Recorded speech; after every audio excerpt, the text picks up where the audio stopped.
If you've been on a journey trying to discover more about ADHD, then this video is for you and any loved one that you want to help understand the experience of being ADHD. So, if you've been struggling communicating with them, send this video to them and maybe this will help them understand you a little bit better. First, what is ADHD? The meaning attention deficit hyperactive disorder is by far an oversimplification of a very complex experience. Just classifying it as a disorder is already applying a very negative stigma that ADHD is trying to move away from. The word disorder can have a negative connotation to it, and we can acknowledge that ADHD is a disability without implying that there is a deficit in a person, because there's nothing wrong with being ADHD. We are not inferior, we are not less because we are ADHD. It's really just the way our brains have developed. That makes ADHD a neurotype and not a disorder. That means it is also heritable and it's passed on from a parent. So if you have any direct family members that are ADHD, it's probably a good idea to get assessed for ADHD yourself because it's not something that you can develop later on in life. You are born ADHD. So, what does it mean when I say that the ADHD brain has developed differently? Well, there are studies out there that do show that the ADHD brain is smaller than what is considered typical. Now, that doesn't mean we are less intelligent, it's just that the functions of the brain are different than what is considered typical. So, some of the areas that are affected are the frontal lobe, which affects our executive functions. And that covers things like memory, emotions, impulse control, self monitoring, planning and prioritizing, task initiation, organization, and flexible thinking. So, just that area of the brain alone being affected affects many different things in an ADHD person. Then you also have the limbic system that also supports emotions, behavior, motivation, memory, and the striatum, which is responsible for multiple aspects of cognition like decision making, motivation, reinforcement, and reward perception. Now, these aren't the only areas of the brain that are affected, but this gives you an idea of what an ADHD brain might look like. And understanding that there are differences in our brain function helps us know that ADHD is a much more complex experience than the common stereotype of the inability to focus or being really hyperactive.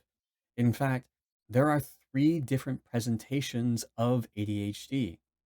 The first one is inattentive, which can look like being really distracted, overlooking details, forgetting to do routine chores, avoiding tasks that require long periods of mental focus, and the inability to follow through on completing work. Then you have the more commonly known, the hyperactive impulsive presentation, which looks like being really fidgety, talking excessively, interrupting people during conversation, difficulty waiting or taking turns, and extreme restlessness. Then finally, you have the combined type, which is just you meeting the criteria for both types. And so you exhibit a mix of behaviors in that moment. Now, the thing about these presentations is they are not stagnant. A person can change what presentation they are throughout their life for a number of reasons. This is what makes diagnosing ADHD difficult, as it is a spectrum, and the severity of symptoms will vary from person to person, symptom to symptom. So, what are some of the experiences of an ADHD person? In future videos, I will be going into a deeper dive of those experiences and how to work through them. So, be sure to follow me for those future videos.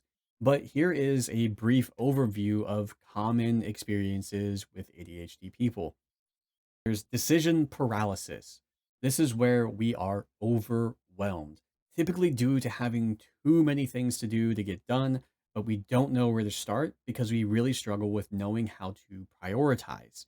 So in our minds, we're racing with all of the different things that we're trying to get done, but we are stationary. We cannot move, we cannot get up, and we just don't know where to begin.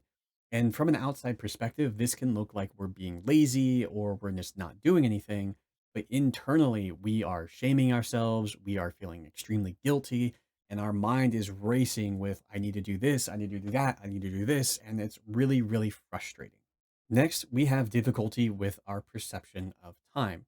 Now, this can manifest in a few different ways, like not knowing how long a task is going to take, not realizing how much time we have left, or not knowing how much time has passed. This can affect us in a lot of ways. So we feel like we don't have enough time to complete something. So we may put off a task that we feel is going to take an hour or 2 hours, when in reality it's going to take 5 or 10 minutes. And the vice versa. We start a task thinking it's only going to take 5 or 10 minutes, and it takes an hour to 2 hours.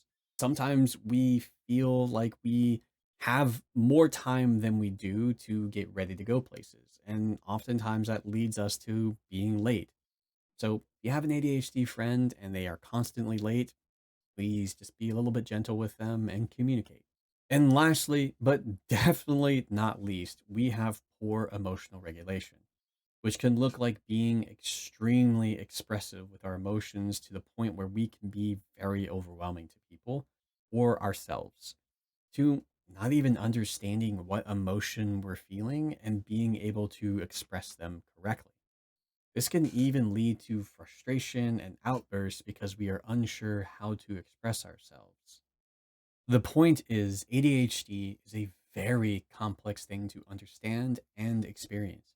This is something that we live with and we can't turn it off or fix it. Yeah, we have medication, but that only helps us regulate the things we go through. It doesn't stop them from happening. We will still have bad days no matter if we are taking medication, eating well, exercising, or doing everything we are supposed to for ourselves. We live with this every day.